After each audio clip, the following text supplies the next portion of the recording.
இங்க ஒருத்தர் 15 வருஷமா அவரோட தொலைஞ்சு போன குழந்தைய தேடிட்டு இருக்காரு. 15 வருஷத்துக்கு முன்னாடி வீட்டுக்கு முன்னாடி விளையாண்டுட்டு இருந்த குழந்தைய கடத்துறவங்க கடத்திட்டு போயிடுறாங்க. சோ அந்த குழந்தைய கண்டுபிடிக்க அவரோட பைக்ல குழந்தையோட போட்டோ வச்சுட்டு சுத்தாத ஊர்ல ஆனா எங்கேயுமே கிடைக்க மாட்டேங்குது. அப்ப ரோட்ல இவர மாதிரியே யாரோ அவங்க குழந்தைய கடன் போஸ்டர் ஒட்டி இருக்காங்க. அதை பார்த்தவங்க அந்த போஸ்டர் எடுத்துக்கிட்டு போய் அதை ஒரு வினைல பிரிண்ட் பண்ணி அதே இவரோட பைக்ல மாட்டிக்கிறாரு. இப்ப அதே போஸ்டர் நிறைய காப்பி எடுத்து இவரால முடிஞ்ச அளவுக்கு அந்த குழந்தைய சேர்த்து தேடுறாரு. ஏன்னா 15 வருஷமா தேடிட்டு இருக்கிற இவருக்கு தான் அடுத்தவங்க வழி புரியுது. சில பேர் அந்த போஸ்டர் வாங்கி தொடச்சு தூக்கி போட்டு போயிடுறாங்க. அப்படி இவர் போயிட்டு இருக்கும் போது பழைய பைக்ல வேகமா போறத பார்த்த போலீஸ் வழிமறிச்சு விசாரிக்கிறாங்க.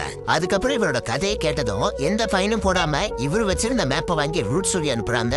கொஞ்ச தூரம் போனதும் அந்த ரூட் மேப்பை ஓபன் பண்ணா உள்ள இருந்து பணம் கீழே விடுது. சோ இத போலீஸ் தான் வச்சு கொடுத்திருக்காங்கன்னு தெரிஞ்சுக்கிறாரு. உடனே அவரோட நோட் எடுத்து அதை எழுதி வச்சுக்கிறாரு.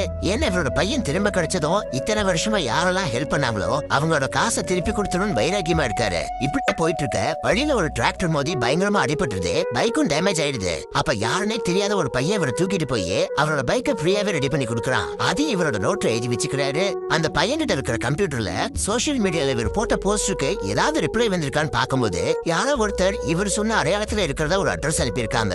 இவர் அங்க போய் விசாரிக்கிறாரு. இவர் சொன்ன அதே வருஷம் ஒரு பையனை எங்க இருந்தோ தத்தெடுத்து ஒரு குடும்பம் வளர்த்துட்டு இருக்காங்க.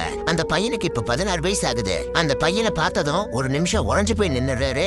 ஏன்னா 15 வருஷமா தேடி அந்த பையனை பார்த்ததும் இவருக்கு பேச்சே வர மாட்டேங்குது. ஆனா அந்த பையனோட அடையாளத்தை செக் பண்ணா இவரோட பையனுக்கு இடது கால தழும்பு இருக்கும், அந்த பையனுக்கு வலது கால இருக்கு. ஒருவேளை பல வருஷம் அதனால மறந்துட்டு போன்னு நினைச்சு இதுக்கும் டிஎன்ஏ டெஸ்ட் எடுக்கலாம்னு கூப்பிடுறாரு. அதுக்குள்ள அந்த பையனை தத்தெடுத்த அம்மா வந்து பையனை கொடுக்க முடியாதுன்னு சொல்லி இவரே அடிச்சு அவரோட பைக்கையும் சேர்த்து கடல்ல தூக்கி போட்டுறாங்க. இங்க நடக்கிற எல்லாத்தையுமே இவருக்கு ஃப்ரீயா பைக்கை ரெடி பண்ணி கொடுத்த பையனும் பார்த்துட்டு தான் இருக்கான். ஏன்னா அந்த பையனுமே 19 வருஷத்துக்கு முன்னாடி தொலைஞ்சு போய் இப்ப அனாதையா இருக்கான். அதனால இவரோட வழி அவனுக்கு புரிஞ்சு இவருக்கு பின்னாடி ஃபாலோ பண்ணி வந்திருக்கான். இப்ப இவங்க 2 பேரும் ஒன்னா சேர்ந்து அவங்க ஃபேமிலி தேடி போறாங்க.